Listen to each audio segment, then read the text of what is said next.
ওই বাচ্চা বড় হয়ে গেলে আবার বাচ্চাদের সঙ্গে থাকলে কেন অর্থ লাগে না, সেরকম লাগছে। আমার ইলেকশনে গেছে, শুনতে পাচ্ছি এই বুথে এত হার, এই বুথে হারতে হার, এইখানে এত হেরেছে, আবার সেই হারের গল্প শুনছি, এবার আবার নতুন করে অস্থিরতা শুরু হচ্ছে।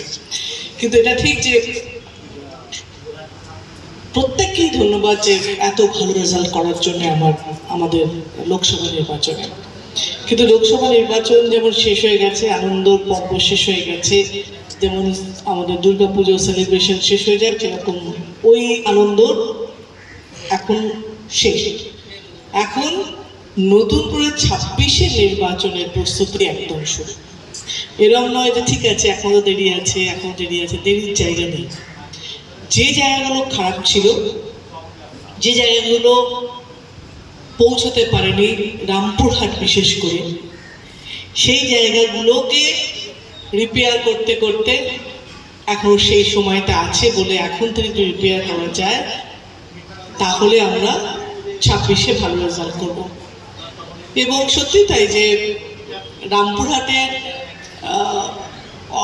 আশিসের মতন সিনিয়র লোক আছেন, এত সব এনার্জেটিক নেতা আছেন, তারপরেও রামপুরহাটের রেজাল্টটা খারাপ হওয়া তো খারাপ লাগে। এবং যদি এটাও হতো, মানে হয় না যে অন্য জায়গাগুলো খারাপ হলো, তাহলে আপনারা বলতে পারতেন ও তো আমার ছেলে মেয়ে যেরকম বলে পরীক্ষার রেজাল্ট খারাপ হলে আমি যখন জিজ্ঞেস করি যে এত খারাপ কি করে হলো, বলে ও তো আরো খারাপ করেছে। ওর আমাকে জিজ্ঞেস করতে হবে ভালো তোমার থেকে করেছে কে কে, তার হিসেবে ওর জানি না, ও জানে না, ওর থেকে খারাপের লিস্টটা ওখানে থাকে। যদি সেই হিসেবে যাই রামপুরহাটের থেকে খারাপ করেছে এরকম লিস্ট তো কারোর কাছে নেই।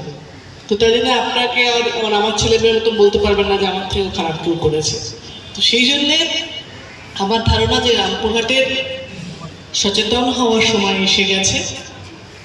কারণ এবারও 26-এ যদি ভালো করতে না পারেন, প্রত্যেকের বুথকে আগের থেকে ভালো রেজাল্ট না দিতে পারেন, তাহলে কিন্তু স্ট্যাম্প পড়ে যাবে এই মানুষগুলোর অক্ষমতা, যে আপনার দ্বারা হচ্ছে না, আপনার দ্বারা হচ্ছে না, আপনার দ্বারা হচ্ছে না।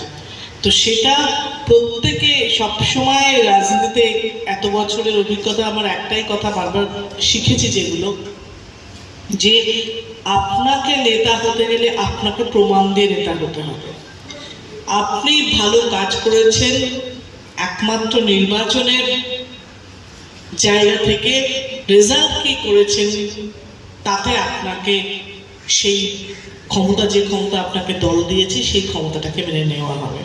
কারণ আপনি দিনে কত লোকের উপকার করলেন সেই লিস্টটা আপনি দিতেই পারেন, কিন্তু আপনি সেই লিস্টটাকে আমাদের কাজের মধ্যে পড়ে, আমরা কত মানুষের পাশে দাঁড়াচ্ছি সেটা আমাদের কাজের মধ্যে পড়ে।